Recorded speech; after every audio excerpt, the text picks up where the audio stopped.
ছোট্ট চাল কুমড়ো কিনেছিলাম, তোমাদের দেখালাম। সেটাকে আমি একদম ঝিরিঝিরি করে সরু সরু করে যতটা সম্ভব আমার হাতে, আমি তো বটিতে কাটি না, চাকুতে কাটি, তো সেই রকম ভাবে আমি কেটে নিয়েছি। আর একটা বড় নারকোল, বেশ নারকোলটা বড় ছিল, এই দেখো এটার আধখানা পুড়ে আমি রেখেছি। এবার বানাবো নারকোল কুমড়ি।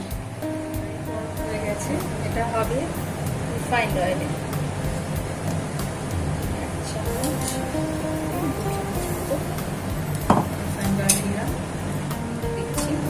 তেজপাতা দিলাম, দুটো শুকনো লঙ্কা ছিঁড়ে দিলাম, ভালো লাগবে টেস্টটা। যেহেতু নিরামিষ রান্না একদম, কোনো মশলা পড়ে না এতে। দিলাম জিরে, গোটা জিরে, চাল কুমড়োটা দিয়ে দেবো।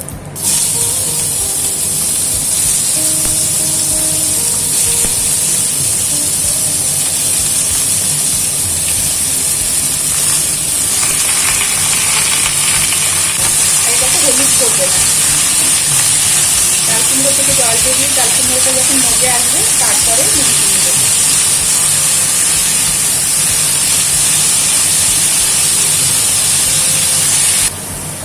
এটার থেকে জল বেরিয়ে এটা কমে যাবে না, সেজন্য প্রথমেই যদি আমি নুন চিনি দিতে চাই সেটা বেশি হয়ে যাবে। এটা কমে গিয়ে যখন নিজের আসল আয়তনটা চলে আসবে, আসল ভলিউমে চলে আসবে, তখন আমি নুন চিনিটা আন্দাজ মতো দিতে পারবো। এটাই হচ্ছে কারণ।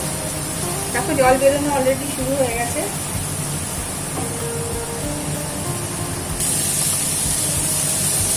খানিকটা মজে এসছে।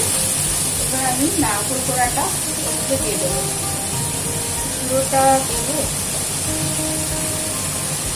একটুখানি রেখে দিলাম সব।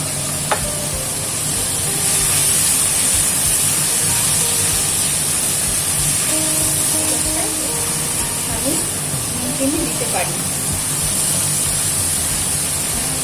এবার দেবো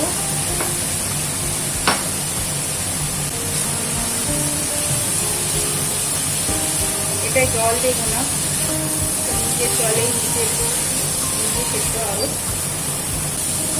এবার একটু রেখে দেবো আঁচ কমিয়ে দিয়ে। চিনিটা এখনো দিইনি। এই চাল কুমড়োটায় খুব বেশি জল বেরোচ্ছিল না, তাই তলাটা লেগে যাচ্ছিল বলে আমি একটুখানি জল দিয়েছি। এই কতটুকু হবে, 1/4 কাপ মতো জল দিয়েছিলাম, ঠিক আছে। এবার এটা চাল কুমড়োটা সেদ্ধ হয়ে গেছে প্রায়। চাল কুমড়ো একটু কচকচেই হয়, খুব একটা নরম হয় না, লাউয়ের মতো। এটাকে বাড়িয়ে এবার জলটা কমিয়ে নেব।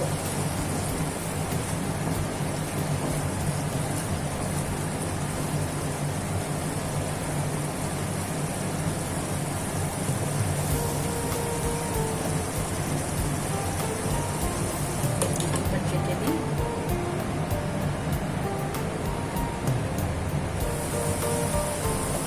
অনেকটা শুকিয়ে এসছে। এবার আমি চিনিটা দেবো। এটা একটু মিষ্টি মিষ্টি হবে, মানে মিষ্টি মিষ্টি হবে।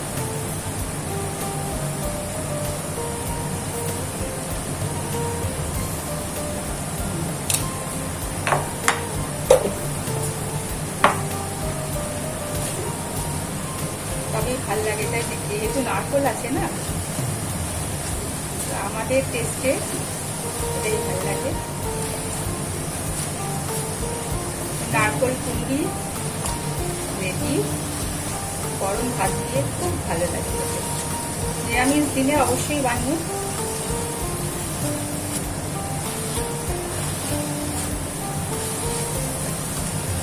আমি যখন ছত্তিশগড়ে থাকতাম, ওখানে তো চাল কুমড়ো খুব একটা বাজারে পাওয়া যেত না। ওখানে সবাই বড়ি দেওয়ার জন্য নিজেদের বাড়ির চালে হয়তো একটা দুটো লাগাতো, তো সেগুলো বাজারে পাওয়া যেত না খুব একটা।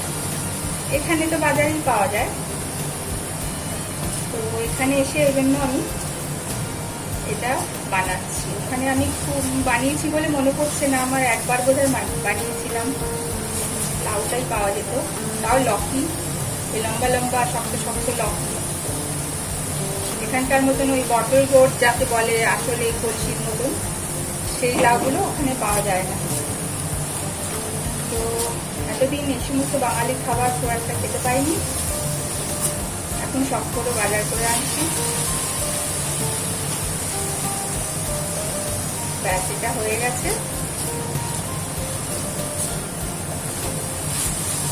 আর করার নেই,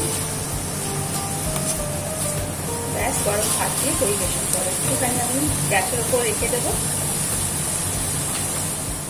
তৈরি নারকোল কুমড়ি, এটার উপর থেকে একটুখানি ঘি ছড়িয়ে দেবো খুব অল্প, আর একটু সাজানোর জন্য উপর থেকে নারকোল করে।